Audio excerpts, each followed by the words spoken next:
Salut à tous!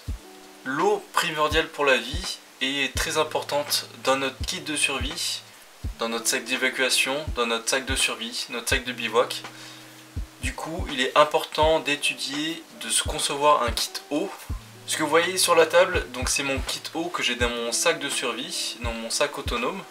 C'est le matériel que j'aurai en permanence sur moi pour être autonome. Pour faire simplement le détail, j'ai une gourde Nalgem graduée. Important la graduation, donc ça va être pour les lyophilisés, pour avoir un beau volume d'eau. C'est une gourde qui a un bouchon assez ouvert, donc je peux mettre beaucoup de choses dedans, même autre chose que de l'eau, comme des baies ou des choses que je trouve sur la route. C'est une très bonne bouteille, qui ne va pas sur le feu bien sûr, mais qui sert à franchement beaucoup de choses. Avoir une bouteille transparente graduée, je pense que c'est assez important dans son sac de survie.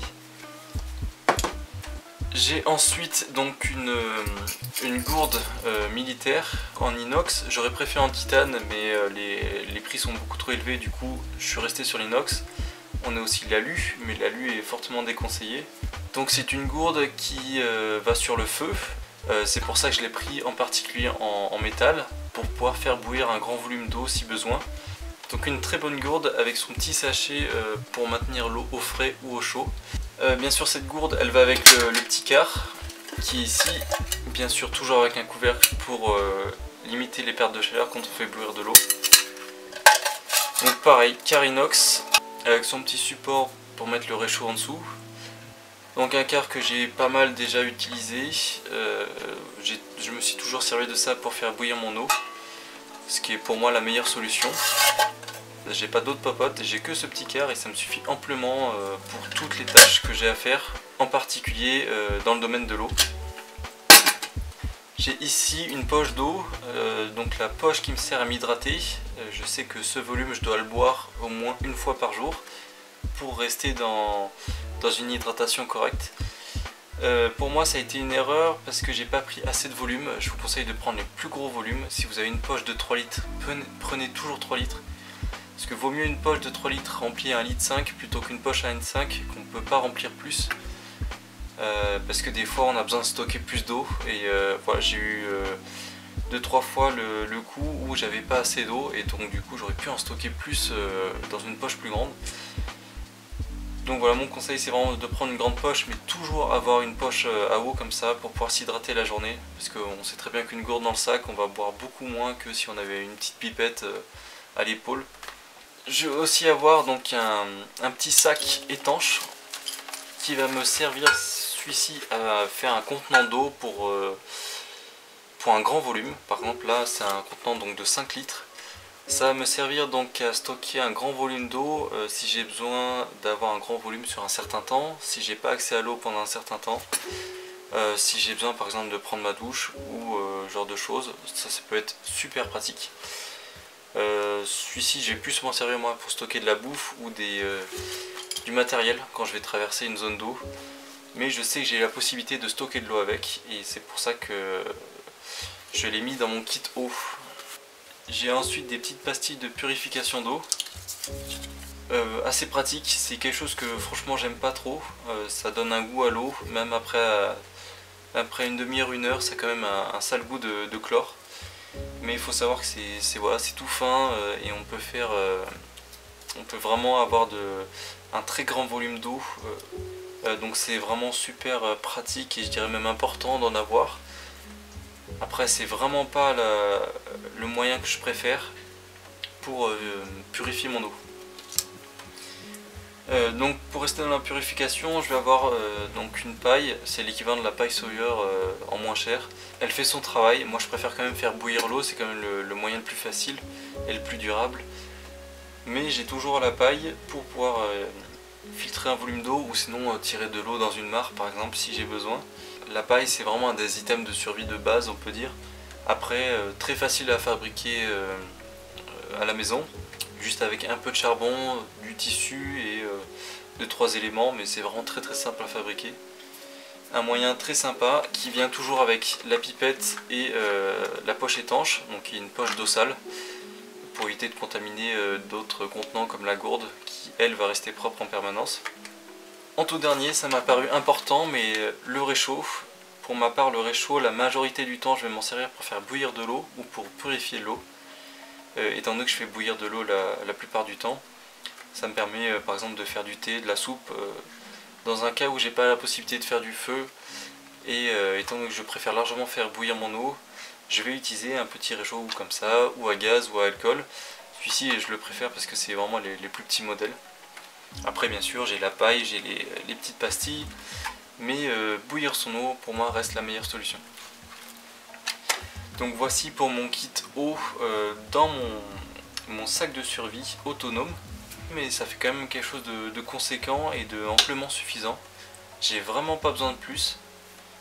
Si ce n'est, comme j'ai précisé, un contenant plus grand pour l'hydratation journalière. Donc ce qui me permet d'avoir un volume d'eau plus important. Donc dans ce kit, j'ai à peu près 3 litres d'eau. Et ces 3 litres, en général, je me réapprovisionne tous les jours et demi. Et j'aimerais pouvoir passer à 2 jours. C'est pour ça qu'avec une poche plus grande, je pourrais me réapprovisionner tous les 2 jours. Donc il faut savoir que ce kit, je le sépare en 2 domaines. Donc la partie contenant et la partie purification. En dehors de ce kit, il m'arrive des fois de rajouter d'autres contenants.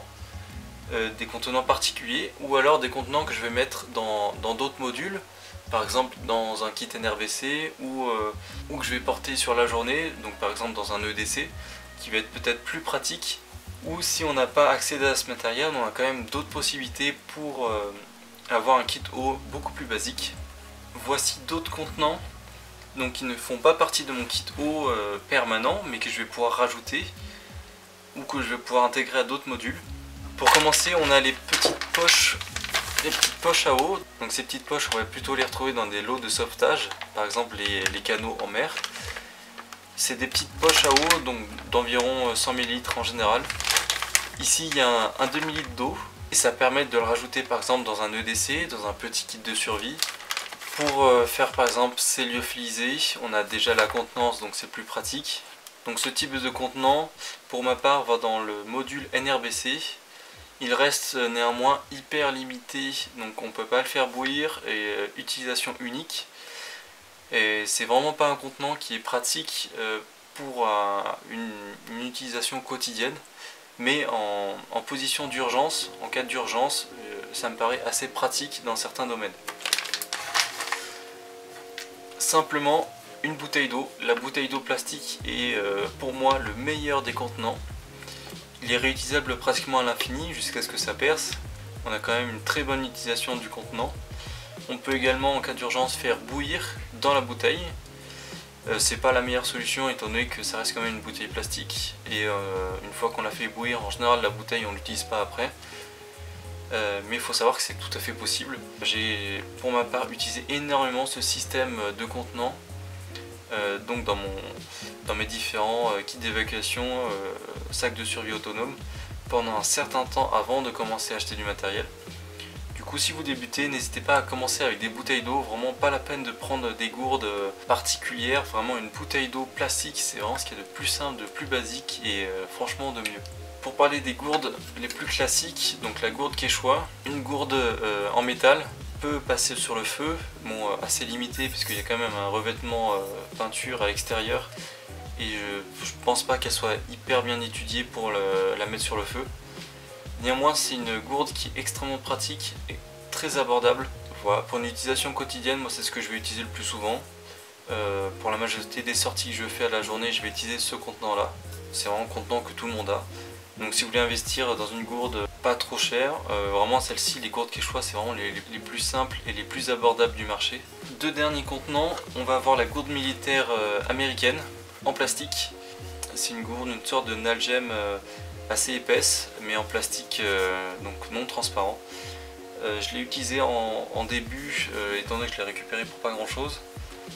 C'est vraiment un système que je n'apprécie pas du tout. Déjà on peut pas la mettre sur le feu, on voit pas la contenance de l'eau et le volume est vraiment tout petit par rapport au poids, donc c'est vraiment pas un système que je vous conseille, même si il fait quand même le taf pour un contenant traditionnel, mais entre les deux franchement autant choisir une bouteille d'eau traditionnelle, c'est vraiment beaucoup plus efficace. Un tout dernier, le contenant, on peut parler du thermos.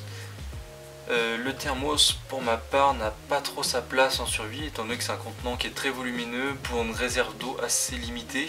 Donc la capacité du thermos c'est de garder les contenants donc au chaud ou au frais. Étant donné qu'on a une bonne épaisseur d'isolant, on va pas pouvoir la mettre sur le feu, on va pas pouvoir faire bouillir de l'eau à l'intérieur. Par contre il peut être très pratique au quotidien, donc dans son EDC. Il me paraissait important d'en parler dans les kits eau, mais en tout cas dans un kit de survie ou d'évacuation, le thermos n'a absolument pas sa place. Voici pour moi le module eau, donc la partie kit eau que moi je vais emporter et les différents contenants qu'on peut quand même utiliser. Je pense avoir fait un peu le tour de ce que j'ai pu utiliser et de ce que je connais. J'espère vous avoir donné un maximum de conseils à travers cette vidéo. N'hésitez pas à donner votre avis et à me donner d'autres possibilités en contenant et en kit eau. Je vous souhaite une bonne survie et ciao!